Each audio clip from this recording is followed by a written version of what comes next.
Back in the day when you would be making a video game, the context and the narrative of what you were doing were very ancillary to the actual gameplay. Storytelling for the past 30 years in gaming has gone from the simplest of, okay, I've got to jump over these things, climb these ladders and save the girl, to these expansive stories which give you backstory to the enemy, backstory to the heroes.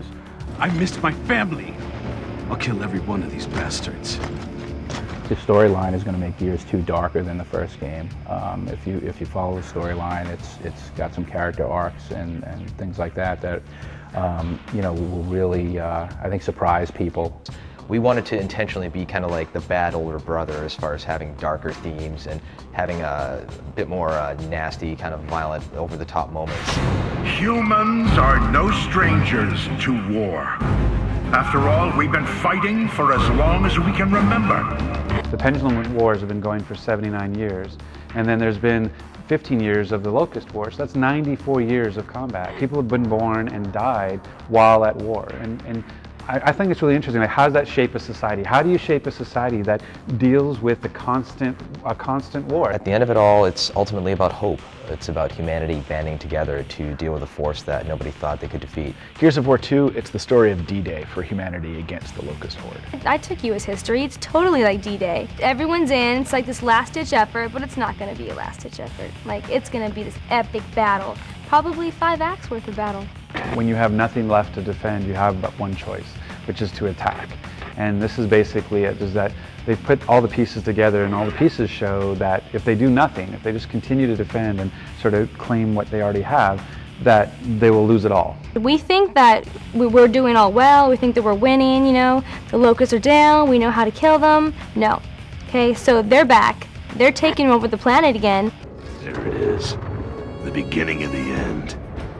They're seemingly stronger because now whole cities are sinking into the ground and you don't know why. So Delta Squad is 4 close friends. Marcus Phoenix is our badass anti-hero. His best buddy, Dom Santiago.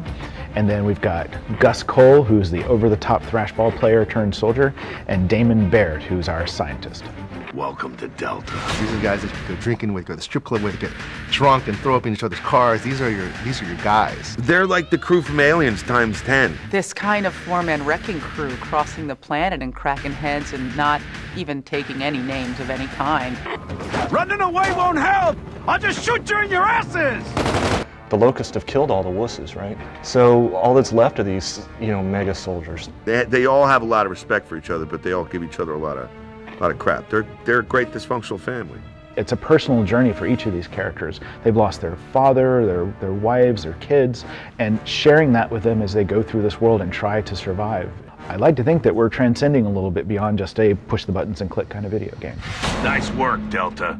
Cole, Baird, you take left. Dom, you come with me. Nice. Marcus Phoenix is kind of a classic anti-hero.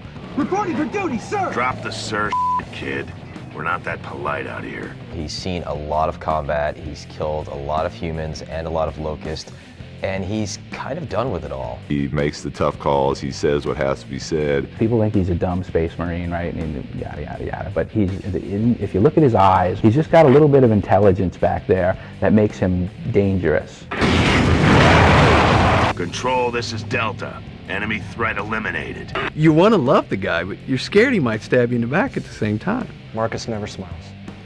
Even at his birthday party, Marcus, he never smiles. I think he needs Dom to just help him open up a little bit. Dominic Santiago is Marcus's best friend, and he's kind of the guy who says what the player's thinking. Dom has those quick, you know, comebacks, and he's just a rugged dude. And when he snipes somebody's head, he goes, you know, what's up, bitches? What's up, bitches? In the days following the Locusts' attack, they lost their children, him and his wife Maria, and she went almost crazy with grief and went missing one day. Aw, boo-hoo, okay, it's hug. What do you want, like a tampon and a chocolate bar? Like, what do you want me to do? She's dead. And if she's not, she probably left you, I don't know. At the opening of Gears 2, Dom has a lead on her, where she might be. You ever seen this woman? Something about her face does seem familiar. He deserves love. He won't get it, but he deserves it. Maybe him and Baird could hug it out at some point. Baird's kind of like the wuss of the group. He's different than Dom. Like, Dom's like this emotional wuss, But Baird is kind of like the, ooh, blood, I don't want to eat that. Baird is the smartass, who's the tech savvy one. He's not the guy who's cocky and doesn't pull his weight. He does his job. Yeah, baby! Is that gotta be? Man, Coltrane, that's the funniest dude on the game. He's that perfect kind of, comic relief in the middle of the fight. He's a Coltrane, baby. Woo! Right? In the flesh, baby. Coltrane is like this hyperactive, just mountain of a man. He's just a wild child. He's a former athlete. He doesn't put up with trash either. He wants to just bum rush everybody. He's not afraid of anything. Nobody plays this game like me. He's a Coltrane, baby. Yeah. He's a combo between a professional wrestler and a football, like the most famous football player of his time. Everybody loves Cole because Cole's a badass. When I play online, I'm Coltrane. That's who I am. And I love him so much that the Cole rap that comes on when you finish Gears is my ringtone on my phone. Woo! Bring it on, sucker! This my kind of Yeah! Woo! Bring it on, sucker! This my kind of So embarrassing. Yeah. The Locusts have returned, and they're stronger than ever, and they've brought with them a force that can sink entire cities without warning. I mean, the Locust Horde is unbeatable. There's so many of them. They're so much tougher than humans. It takes 3 guys focusing on 1 drone.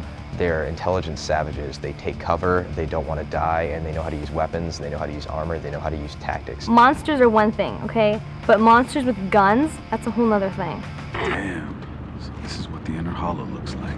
I mean, the Locust is this group that lives in a series of caves underground, right? Where they grew and, proliferated, had parties and built buildings, and then they came out, right? Anytime you feel that rumbling in the game and you're like, crap! Crap, where are they coming? What are you gonna do? Huh? What are you gonna do? I'm coming. I'm over here. I'm over there. See? You don't know what to do. You're confused. You're scared. You're intimidated, right? It's beautiful.